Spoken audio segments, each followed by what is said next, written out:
পয়গম্বর মুসা নবী আল্লাহর কাছে কথা বলার জন্য যাচ্ছে, এমনি একজন ধনী লোকের সাথে সাক্ষাৎ। ধনী কয়, মুসা রে, ও মুসা, আমার এত ধন হিসাব রাখতে পারি না, আল্লাহরে জিগাইবানি কি করলে আমার ধন কমবে? মুসা নবী কয়, ঠিক আছে জিগাইব। একজন বৃদ্ধার সাথে, একজন মহিলার সাথে দেখা। মহিলা কয়, মুসা কই যাও, কই যাও রে মুসা? মুসা নবী কয়, তোর পাহাড়ে যাব, আল্লাহর সাথে কথা বল।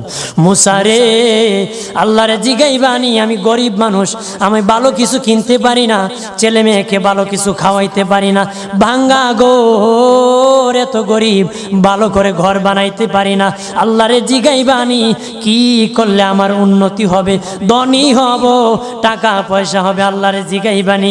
আল্লাহ মুসা নবী কয়, ঠিক আছে, আল্লাহরে জিগাইব, তুমি কেমনে ধনী হইবা? আল্লাহ নবী মুসা নবী তিন রাস্তার মোড়ে যা দেখে একটা লোক বসে আছে, তার দুই হাত নাই, দুই পা নাই, দুই হাত নাই, দুই পা নাই। ওই লোক ডাক দিয়া কয়, মুসা রে, জীবনে কোনোদিন নিজে হাঁটতে পারি নাই, নিজ হাতে খেতে পারি নাই, কেউ খাওয়াইলে খাই, নতুবা উপবাস থাকি, বৃষ্টি আসলে ভিজি, সেখানে আমি আবার শুকাই। ও মুসা, জীবনে কোনো কাজে দুনিয়ার লাগি নাই, আল্লাহরে জিগাইবানি কোন কারণে আমারে বানাইছে?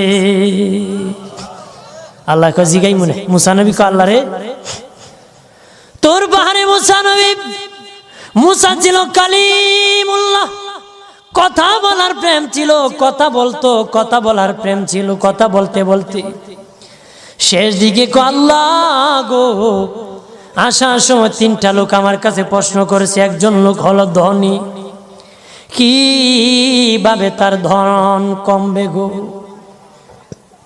আল্লাহ বলেন, মুসা রে, তারে জানায়া দাও, যাকাত দেওয়া যেন বন্ধ করে দে, শুকরিয়া আদায় করা যেন বন্ধ করে দে, তাহলে আমি প্রভু আল্লাহ সুবহানাহু ওয়া তাআলা তার ধন কমায়া দিব। যদি শুকরিয়া আদায় বন্ধ করে, তাহলে ধন আমি কমাই দিব। এরপরে মুসা নবী বলে, ও মালিক, আল্লাহ একজন মহিলা বলেছে তার গরিব মানুষ, গরিবী হালত যায় না, যত ইনকাম করে, তার একটা ভাঙ্গা ঘর, ভালো ঘর বানাইতে পারে না গো।